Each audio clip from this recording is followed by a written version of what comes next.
Assalamualaikum warahmatullahi wabarakatuh. Perkenalkan, nama saya Rina Anggrani Ate dengan NIM 2020311129 Teknik Informatika kelas D. Di sini saya akan menjelaskan proposal usaha saya yang dimana judul usaha saya basreng pedas.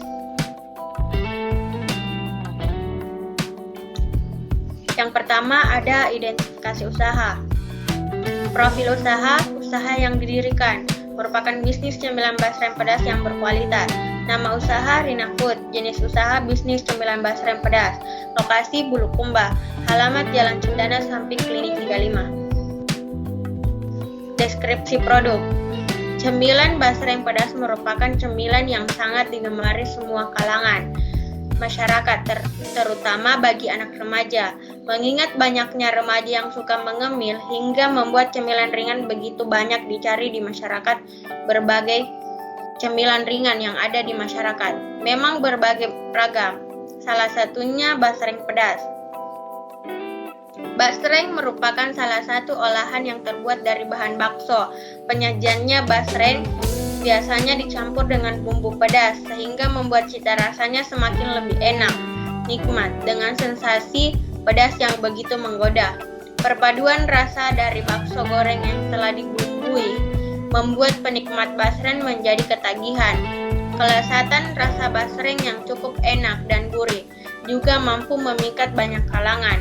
Cemilan basreng juga sangat sesuai dijadikan sebagai peluang bisnis yang sangat menguntungkan. Hal ini bisa dilihat dengan penggemar basreng semakin hari bukan justru malah makin menurun, namun terus mengalami peningkatan yang begitu bagus.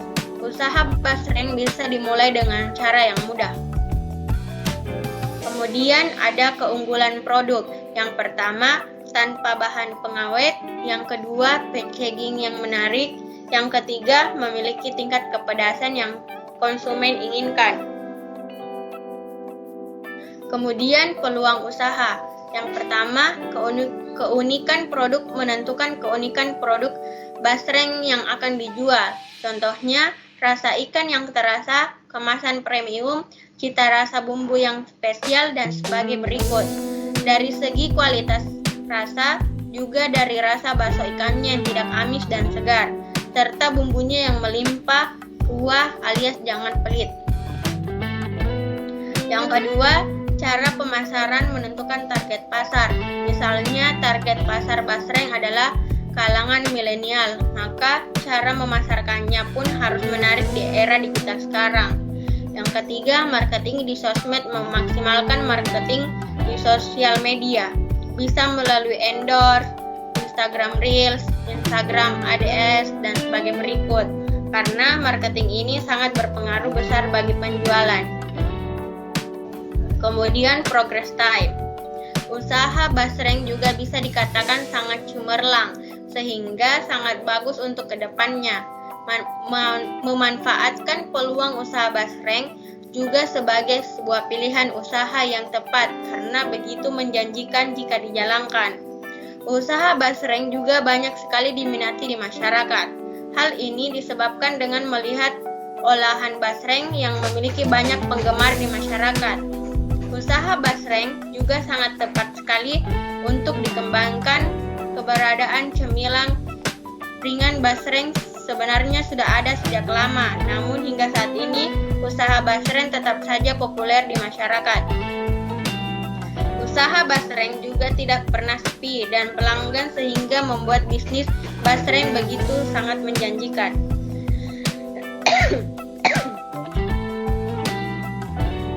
Kemudian peluang pengembangan. Yang pertama, strategi pemasaran. Strategi yang digunakan pada usaha kami menggunakan strategi pemasaran, yang dimana pemasaran kami dilakukan di media sosial, menggunakan diskon pada hari-hari tertentu. Dan untuk pemasaran basreng ini adalah dengan cara menitipkan di toko-toko, swalayan, minimarket, dan bisa menjualnya secara online dengan memanfaatkan sosial media. Yang kedua, strategi marketing. Sebagai masyarakat yang sudah mengenal cemilan yang bernama basreng, agar basreng buatan kami bisa lebih dikenal oleh masyarakat kami, bisa memberikan nama yang unik untuk label basreng buatan kami. Selain itu, agar lebih dikenal lagi, ada beberapa strategi yang harus kami lakukan, yaitu dengan melakukan promosi. Melakukan kegiatan promosi ini merupakan salah satu kegiatan yang penting, sebab di sini akan memperkenalkan produk buatan kami kepada publik. Kemudian langkah-langkah. Yang pertama, tentukan peluang usaha dengan analisis SWOT. Cara pertama dalam sebuah analisis usaha adalah menentukan peluang usaha untuk memungkinkan dapat dilaksanakan dengan analisis SWOT. Analisis SWOT yang merupakan analisis secara keseluruhan mulai dari kekuatan, kelemahan, kesempatan, dan hambatan. Analisis ini dilakukan untuk melihat potensi yang dapat dikembangkan dalam sebuah usaha. Selain potensi, kelemahan dari sebuah usaha dapat diantisipasi dengan mencari jalan keluar terlebih dahulu. Kemudian, untuk kesempatan dan hambatan ini merupakan tantangan yang harus dihadapi oleh sebuah bisnis. Yang kedua, antisipasi ancaman bisnis terlebih dahulu dengan inovasi. Berikutnya, setelah melakukan analisis SWOT, dalam analisis usaha penting untuk mempersiapkan diri dengan solusi dari semua tantangan yang ada. Dengan melakukan tindakan pencegahan dan mitigasi akan resiko-resiko yang terjadi. Sebuah bisnis akan dapat bertahan bahkan dalam kondisi sulit pun. Yang ketiga, tentukan target pasar. Dalam sebuah usaha, menentukan target pasar adalah hal yang wajib dilakukan. Walaupun target pasar untuk sebuah bisnis semua kalangan, namun ada baiknya target pasar dikategorikan berdasarkan rentang umur, pekerjaan, dan minat. Hal ini diperlukan untuk membuat konten promosi dan pemasaran yang tepat sasaran.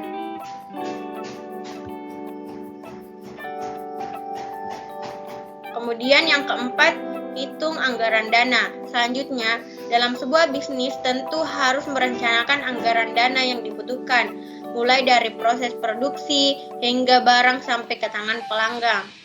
Hal yang harus diperhitungkan dalam sebuah usaha adalah biaya untuk bahan baku, tenaga karyawan, biaya pemasaran, biaya energi yang dibutuhkan seperti listrik, gas, kayu bakar, dan sebagai berikut. 5. Rencana dan lakukan promosi. Langkah selanjutnya adalah merencanakan pemasaran dan kegiatan promosi yang baik. Lalu, laksanakan rencana pemasaran dan promosi tersebut agar tepat sasaran, sehingga biaya untuk pemasaran dan promosi tidak dilakukan dengan sia-sia. Keenam, minta saran dan kritik dari para pelanggan.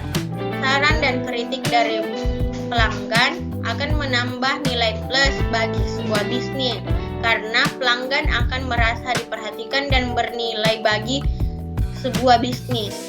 Ya, hal ini penting karena sebuah bisnis tidak akan berjalan tanpa adanya dukungan dari pelanggan loyalnya.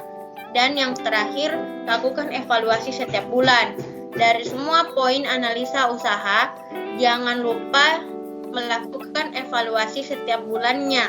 Evaluasi ini dilakukan mulai dari proses produksi, distribusi, pemasaran, dan penjualan. Tak lupa juga evaluasi dari pelanggan berupa kritik dan saran yang membangun juga harus diperhatikan demi keberlangsungan mereka usaha. Kemudian perbandingan startup company yang sudah ada dengan startup company milik saya. Kalau dilihat dari perusahaan lain yang sudah ada, yaitu dalam sektor marketplace, pemasaran produk cemilan milik usaha saya masih cukup jauh di bawah mereka karena mereka sudah menggunakan aplikasi pendukung pemasaran seperti Shopee dan sosial media. Sedangkan usaha saya sejauh ini masih mengandalkan sosial media saja seperti Instagram dan Facebook sebagai media pemasaran. Kemudian adapun sumber materi. Terima kasih penjelasan dari saya. Wassalamualaikum warahmatullahi wabarakatuh.